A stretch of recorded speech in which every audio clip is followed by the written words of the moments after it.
And we are back.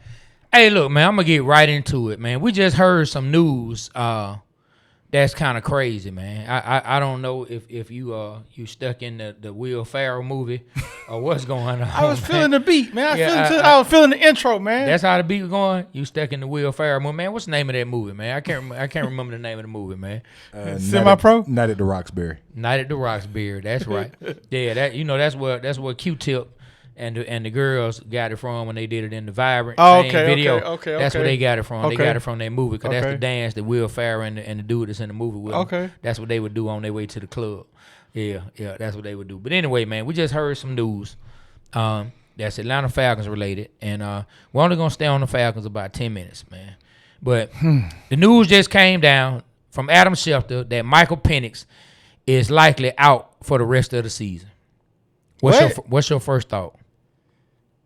I'm sad. Like at least I was like, all right, we're not gonna make the playoffs, so we can watch the team develop for next year.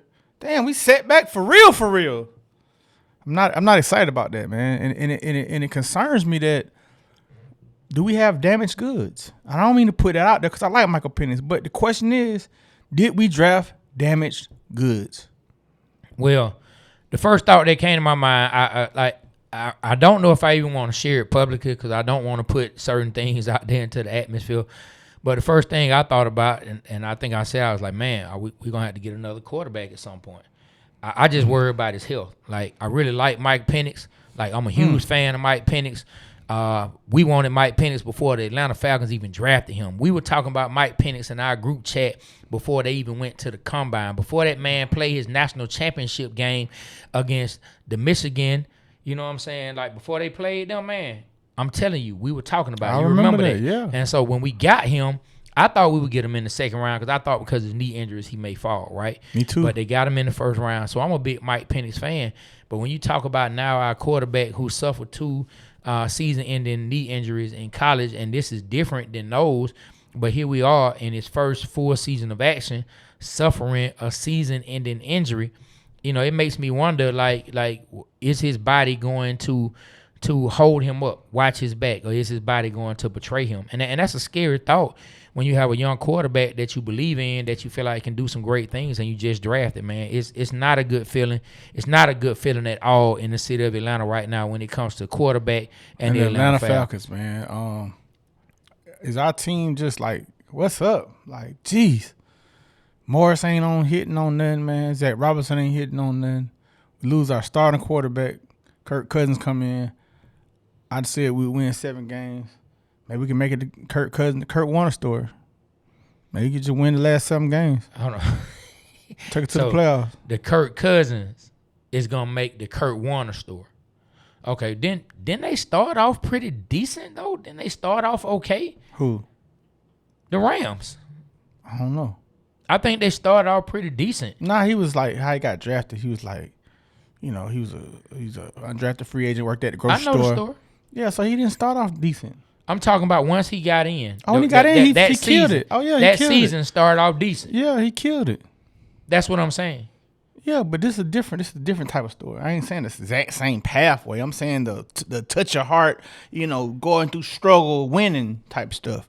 So I think that Kirk Cousins gonna come in. You know, he lost his starting job last year, had to go through it with his wife and be sad, and then watch Michael Penix, you know, take his job, and now Michael Penix got injured. He's gonna come back and win 7 in a row and swag surf his way to the Super Bowl, and I think that's how the movie ends.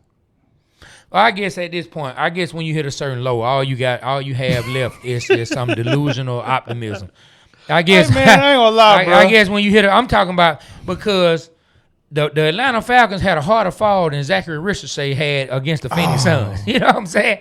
Our fall this season was harder than Zachary Richardson's fall against the Phoenix Suns. Man. But I want to ask you this, before we touch on them, and you already see we both wearing Hawks, and so we have to touch on Atlanta Hawks. We got to touch on Bulldogs. We got to touch on Tech. All right.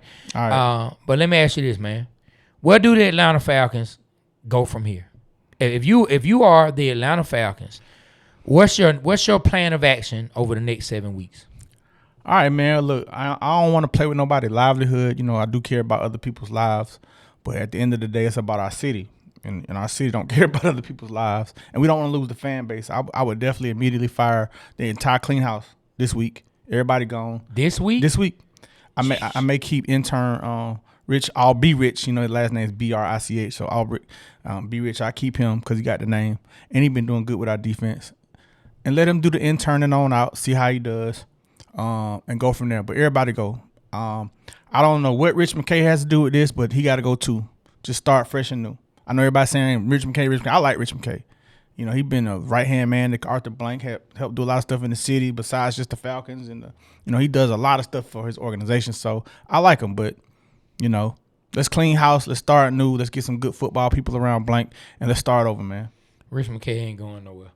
I don't think so either. So look, I would not clean house this week. I'm not firing them during the season.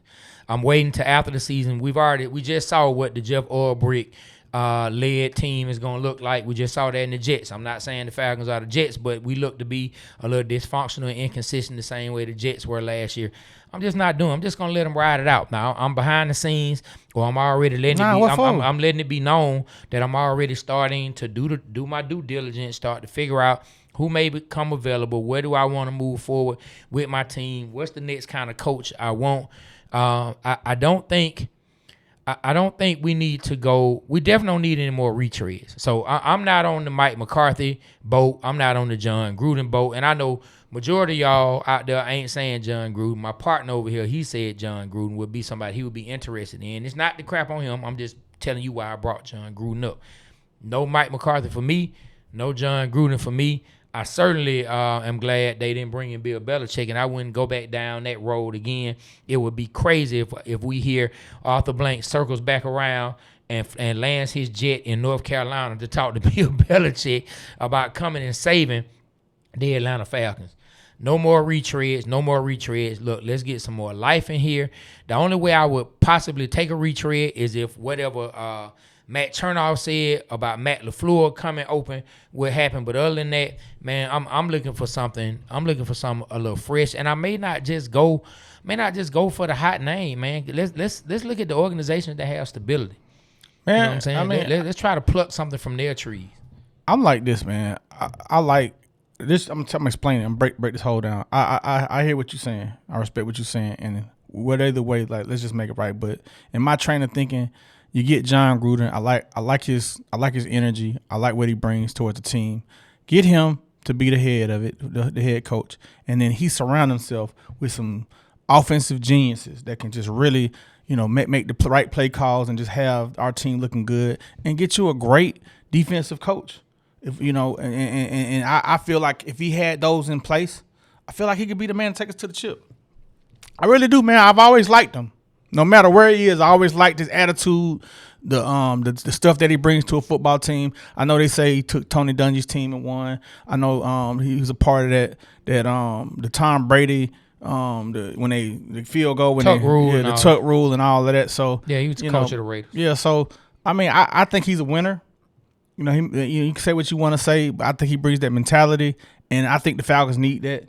But I definitely conditions. You need to bring in an offensive gene like a Kyle Shanahan type of mind that can attack weaknesses like how they attacked Brooks yesterday. But that's not happening as far as somebody else coming in if John Gruden does it. John Gruden is looked at as an offensive guru himself. John Gruden is going to be calling the plays if John Gruden is the head coach. That just is what it is. He called the plays when he was last in Las Vegas. You know what I'm saying? Did he make it to Las Vegas? Yeah, he was in Vegas. Las Vegas, right? Yeah, he was in Vegas. Yeah, I can't remember if they had made it to Vegas yet before he got let go. Yeah, he was calling the plays. You know what I'm saying? So I think if you bring in John Gruden, that's who's going to call the plays, man. So look, this is not a real long show. So let's just move on from these Atlanta Falcons for right now. We'll come back to them a little later. But, man, hey, I do want to stay on the football side for a second before we come back and talk about these Atlanta Hawks, man. These Georgia Bulldogs. I want to ask you a simple question. All right. I want to ask you a simple question, man. I got to make sure you're ready, man. I'm ready. Yeah, because you I'll be looking at the phone. You're doing other stuff. Go ahead. Yeah, you're doing other stuff, man. Are you ready? I'm ready. Are you ready? I'm ready. Okay, all right. Thank you, man. Thank you. Are the Georgia Bulldogs peaking at the right time? It appears to be. I mean, we're battle tested. We've played a lot of top 10 teams, tough teams, rivalries. Like, Florida. I know they weren't, the record ain't stuff, but that's tough rivalry. Auburn, tough rivalry. Kentucky, tough rivalry. Like, we ready, man. And then to come in and put it on Texas butts, man. Like, we put belt to butt to Texas, man. Mm-hmm. Like, I was very happy with how it turned out in the game. Kirby said something in the locker room. He said from start to finish, they had to see us. You know what I'm saying? Mm-hmm. And they did, man. So, I think we may be peaking at the right time. I feel like Gunnar Stockton is looking like the quarterback that Kirby Smart thought he would be. They're taking more chances with him going down the field. They've opened the offense for him, man. I mean, he threw that pick, but he didn't see that linebacker sitting there. But he's really, he had like 4 touchdowns and 1 rushing for a total of 5 touchdowns and 1 interception.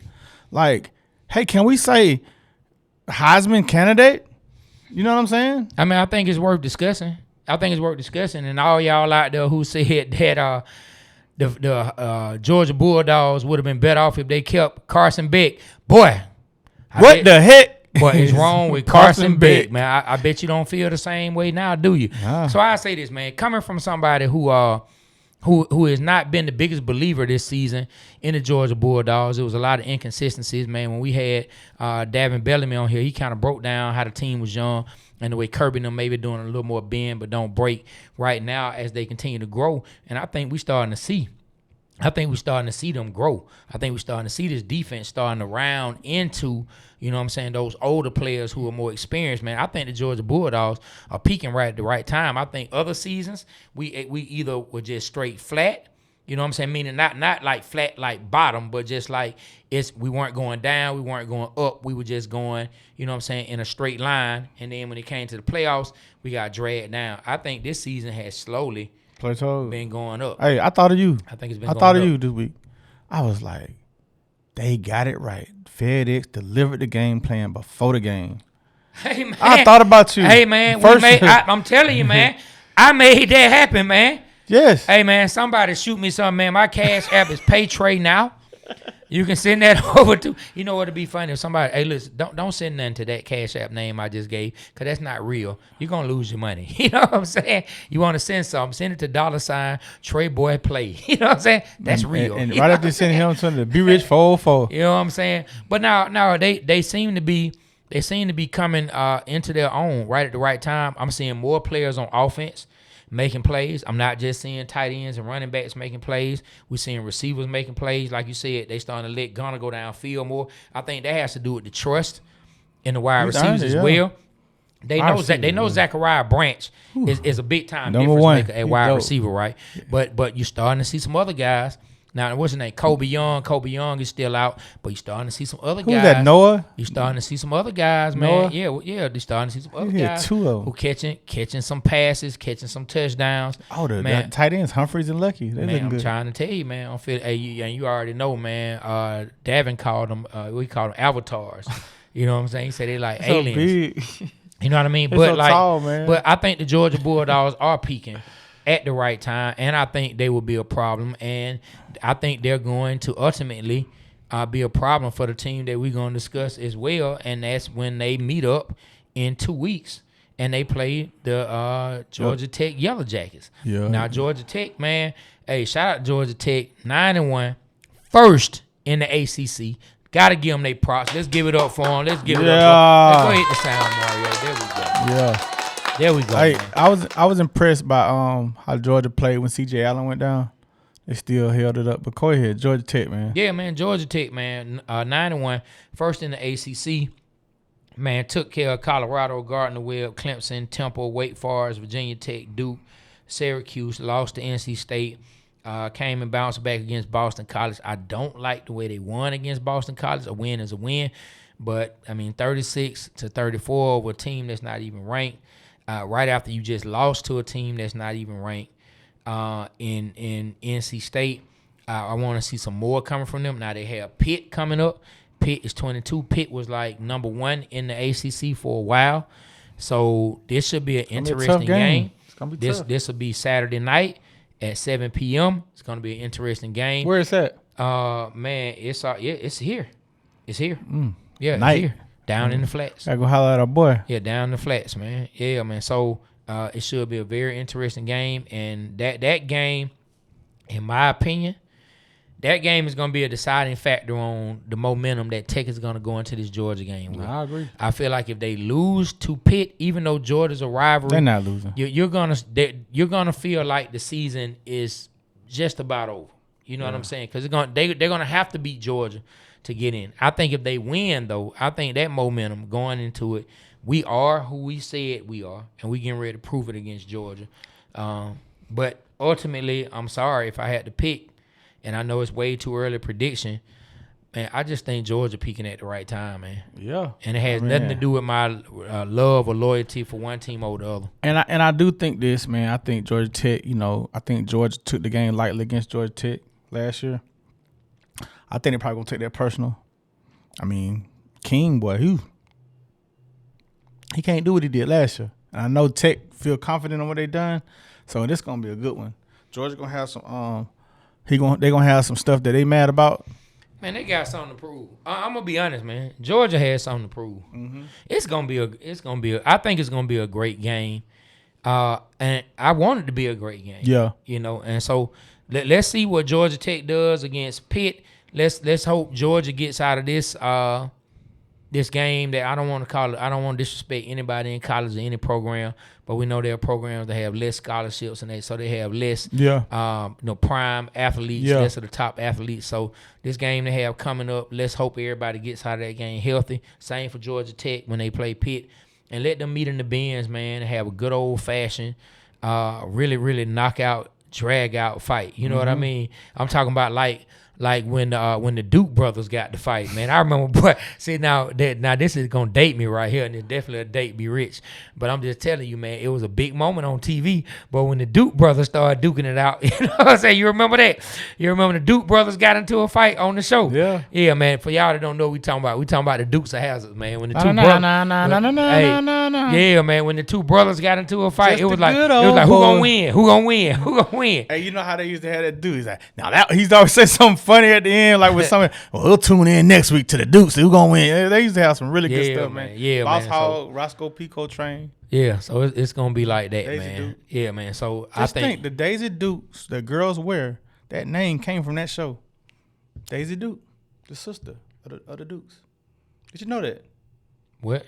Did you know that? I mean, what am I, like, slow? I'm just saying, but a lot of people in this coming up, they wouldn't know that. Yeah, it just took a rapper to call the shorts Daisy Dukes. Look at them girl with them Daisy Dukes songs. That's where it came from. I know, but I'm saying people don't know where it came from. They don't know what he's talking about. Yeah, and it's funny because the person it came from couldn't even feel the shorts out. Let me just move on. You know what I'm saying? I'm just keeping it real.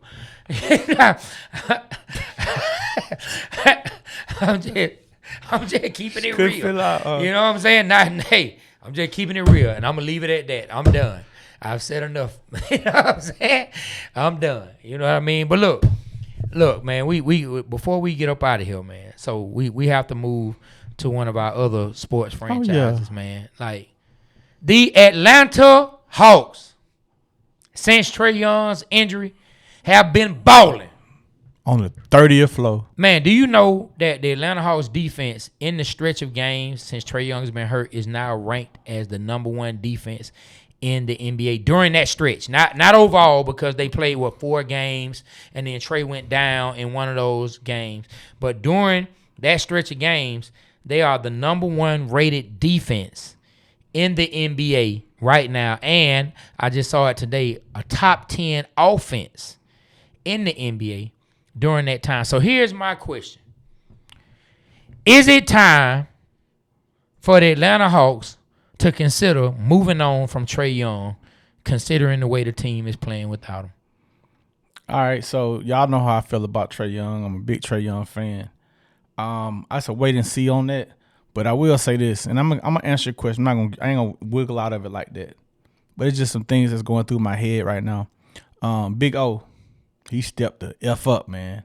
Like, he's 30 points, hit 8 threes. Like, he's doing his thing. Like, had a career, I think 35 points. I can't remember what it was. But listen, he's making it to where you can trade KP now, Porzingis.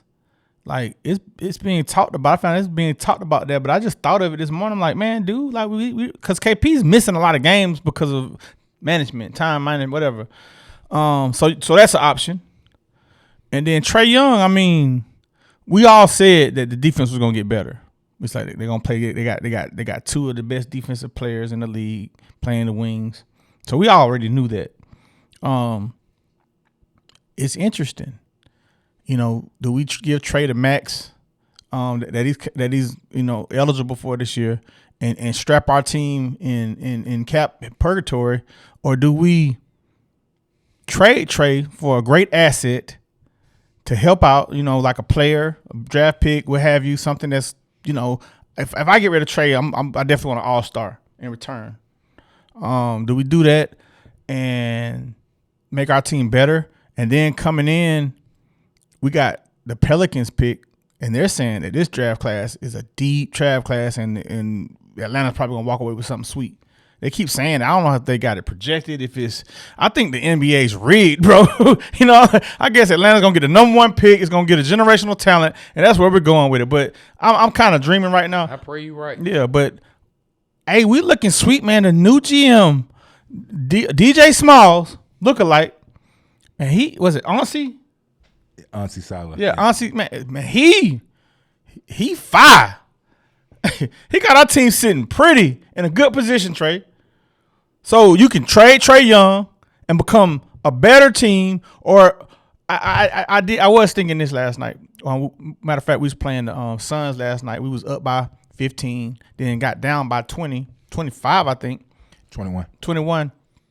And I was thinking in the third quarter when we was eating at Yard House, I was thinking, this is the time we need Trae. Trae could get us back in the game. Clutch. I just kind of, I thought the Hawks had packed it in. I was like, well, shoot, we did good on the road trip. Man, actually, just and not to cut y'all, we went in the fourth quarter. That's what was crazy. Oh, yeah. Oh, it was the fourth quarter. My bad. Mm-hmm. And so I was like, they did good. They had a good road trip. They only lose one game. West Coast, that's the toughest stretch of an NBA in the NBA when you have to go to the West Coast and you're from the East Coast. I'm like, I'm happy. But doggone it, man. Jalen Johnson. I'm trying not to cuss. Doggone it. Man, Jalen Johnson and those guys, man. Shai Gill's cousin. He had 15 in the fourth quarter, man. And what? He ain't afraid to shoot. He want the ball. So that's what I said. He wanted the ball. And our guy, man, Zachary Ricochet, who you call 10-point Mike, he had 15. Man, he had an awful fall, bro. I thought he really got hurt, man. Like I thought he was gonna be out for the year. Yeah, you thought he broke his leg. Yeah, thank God he broke his leg. He broke his leg. Yeah, the reason I said that, y'all, because when he was laying down and I seen his calf, it was like, I don't know if it was the angle. It was protruding through. It was like he had a broken something that whatever's your calf and with a fibula or something. I don't know what the hell would it been. So and plus the reaction from the players. Everybody came Trae came like this. This like this. I'm like, the reaction from we thought they saw something. Yeah, so I was that like, had to be horrific. And then next thing you know, I'm texting the group chat. He bled, bro. And he gets up and I'm like, his leg ain't broke. He look on me all right. So I was like, it made the win better because if we would have won and come to find out he had a season in that'd have been just like the Penix thing to me because I'm looking forward to watching him play. I like watching him play. I like watching Veet play. I like watching those guys succeed and do well. Man, of course I like Jalen play. So I wonder if the Pelicans, like everybody saying the Pelican pick gonna turn out to be horrible. I mean, Zion hadn't been playing. Jordan Poole hadn't been playing. You got DeJounte Murray. I don't know, man. If some of these players are healthy, man, how do you think they're gonna end up? Have they been playing? So Zion, I think, is out for injury. I'm not sure. DeJounte should be back later this month. But the thing that they did that lets me know they might be packing it in, they fired Willie Green. They fired the head coach, and then lost the first game after they fired him. Normally a team rallies around that. And then the pick that they picked with our pick, Queen, Dairy Queen, who you wanted us to get. I like out. Queen. He out. Yeah, he out for the year. Oh, he out for the year. Yeah, he out for the year, ain't he? No, I think Derek Queen had been playing recently. When? Unless it just he been playing recently? No, he got hurt in the preseason. Yeah, Derek Queen's been playing, guys. He has, because he got hurt. He got hurt in the preseason. He's been playing. So okay, so he came back. Yeah. So my thing is this. They got to lose. They're doing that right now. Yeah, they're doing that. Okay. Mario said they're doing that. So he's played. Yeah. So man, he's played in 13 games. He's averaging. I thought he was out for the year, man, when he got hurt early in the season.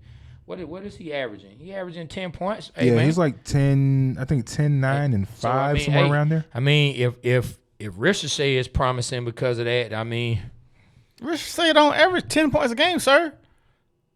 Stop. No, come on, Mario. Man. It's 10 Tell point him to Mike. stop. It's not 10-point Mike.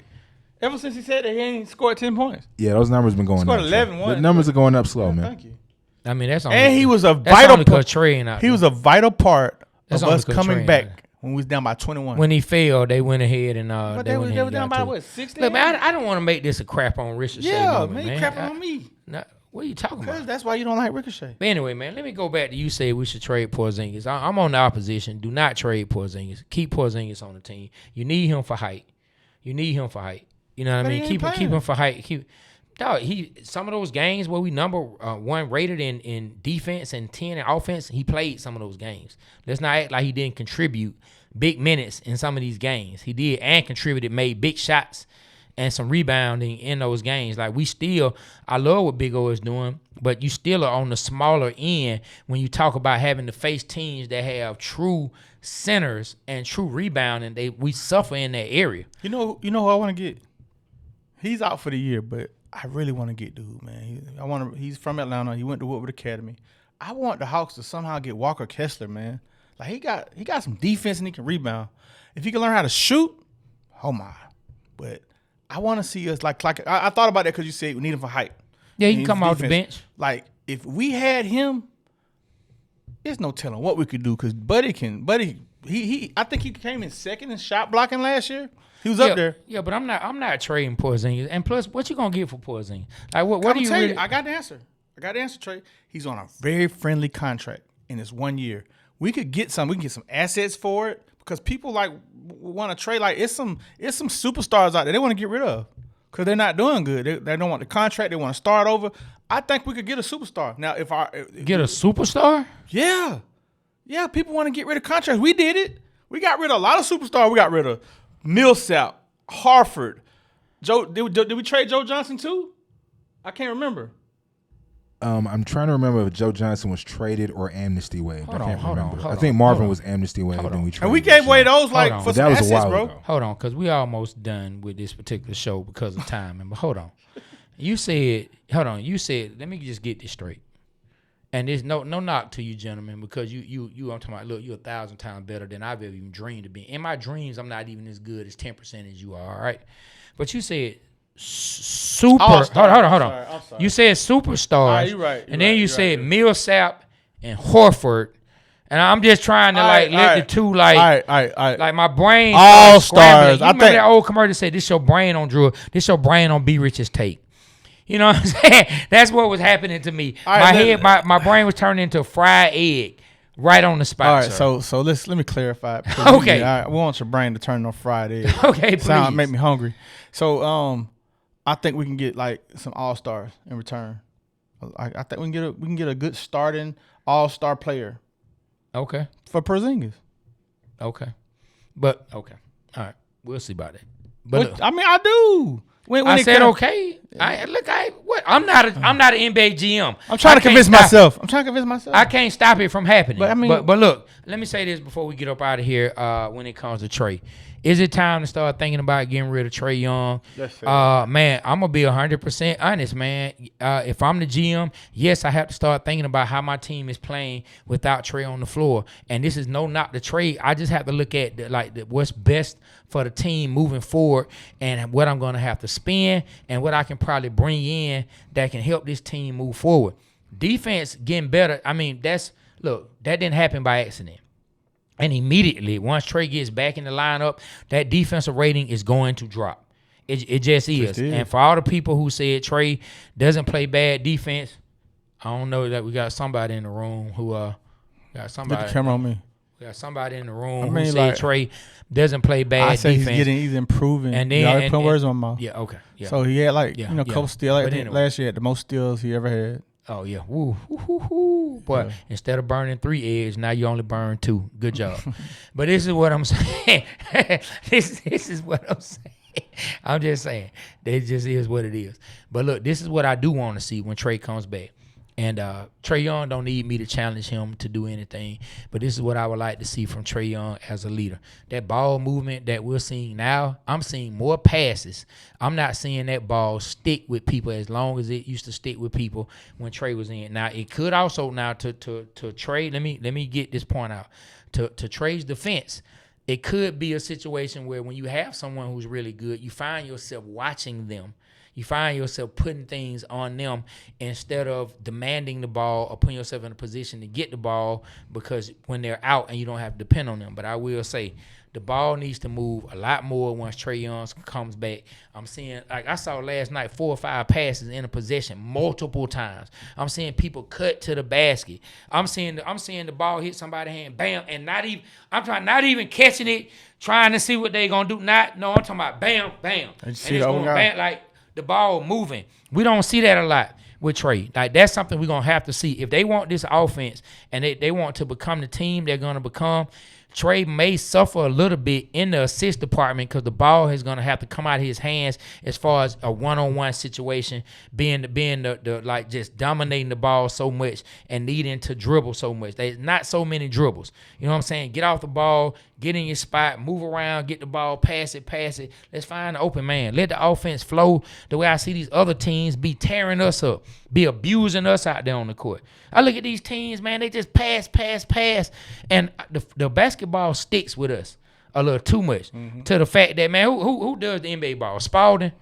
To the man, who does their ball? I think it's Wilson now. No, Spalding lost to the wall ago. Is Wilson it still? I forget. It might be Wilson now. Man. Well, whatever it is, man, the ball stick with our players so much, boy, you can see it engraved in their palms. You know what I'm saying? You can see Spalding or Wilson. As a matter of fact, Wilson Spalding. That sounds like a nice name. You know what I'm saying? You see Wilson Spalding engraved in their palms because they stay dribbling the ball so much. When Trae comes back, as long as the ball can continue to move the way it's moving now, I think we'll be in good shape. If it goes back to the Trae Young show, everybody watch Trae, wait till the play clock gets down to like 7, and then it's a decision to be made. Am I lying, Mario?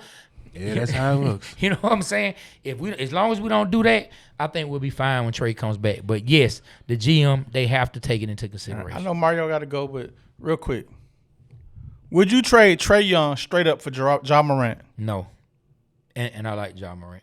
All right. Get us on out of here, man. Yeah, no, I win. I like Ja though. You would? I would right now. Yeah, I think we in Atlanta, we like dunks.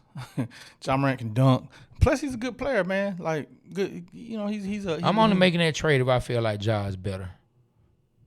I think Ja. He does some things better than Trae. And Trae does some things better than him. I think the fit right now would be better for the Hawks. I think Trae can pass the ball. He's going to excel. He's going to do his thing. But Ja can play a little defense. Ja can drive. He can dish the ball off. And Ja's exciting. I will say this. I think the Hawks will be more exciting because he gonna come down, boy. He going to lay some dunks. Him, Jalen Johnson, boy, going to be laying some dunks that's going to go, you know what? Yeah, man. Let's go ahead and run it, man. You know what I'm saying? But listen, if he comes here, you're going to have to get somebody that's going to help keep him and his daddy in line. Right? I'll be the one. All right. Y'all hire me. I'll keep him in line. Y'all going to be out there acting the fool together, man. But look, on that note, man, we represent Atlanta because Atlanta represents us. We appreciate y'all. Make sure y'all go check out 285clothing.com. Oh, yeah. Make sure you also go and check us out any and everywhere you can find us, man. That's YouTube, that's TikTok, that's Instagram, that's Facebook, that's X, that's this place and that place and this place and that place, all right? Check us out. Like, subscribe, follow, share, do all of those things. Stick with us, man, for all things Atlanta, all things great, all things dope, and all things the Waterboyz Show, all right? Look, y'all pray for the Falcons. Man, boy, I don't think God listening. Pray for something that actually matters. All right, ladies and gentlemen. On that note, we're going to get up out of here. On behalf of myself, Trae, my partner, B Rich, and Super Mario, the Waterboyz Show, we are out. Kill the camera.